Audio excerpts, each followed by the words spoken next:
A police raid in Australia on the headquarters of the public broadcaster ABC has raised concerns about press freedom. On Wednesday, police stormed the headquarters of ABC to seize emails and other documents. This newspaper journalist had her house raided as well this week, in what police say was an unrelated case. It is deeply troubling for a broadcaster to be targeted for reporting in the public interest. We at CBC News are very concerned at what we consider to be an attack on journalists doing their job. I fear these raids will continue with a lot of government support, so it's a real concern. It's sure to send a chill through other Australian newsrooms. It is a shocking development, Hala. We almost never see this in a democratic country like Australia. It has caused press freedom groups all around the world to raise alarm bells right now. 2019 has been a very concerning year for press freedom in Australia. In July, journalists and news organisations have been targeted by the Australian Federal Police over the publishing of news stories that were in the public's interest. These stories related to laws that would allow intelligence agencies to spy on us, Australian citizens, while the other reported on unlawful killings by Australian forces in Afghanistan.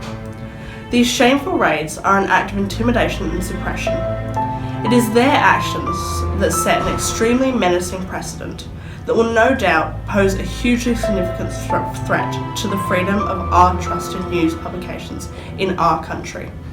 It is their actions that are a result of a government that wants to deny you of your fundamental right to be informed about matters that will affect you.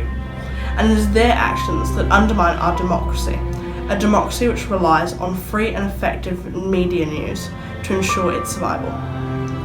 For its openness and transparency that enables us to hold the government accountable for policies and decisions it makes. On behalf of us, the Australian people. These raids are an obvious sign that our government is frightened of being held accountable for its actions. They have gone so far to avoid such answerability that they have launched a most vicious and heinous attack on the institutions that seek to help us stay informed. They have demonstrated that they are no longer fit to advance your interests. They have betrayed us, the very people they are supposed to be serving. Do not believe the politicians when they tell you that these raids are about protecting national security. They're not. These raids are about stealing your right to be informed and keeping you in the dark about the issues that matter. The freedom of our press must always be protected and defended. The sake of our open and transparent democracy depends on it.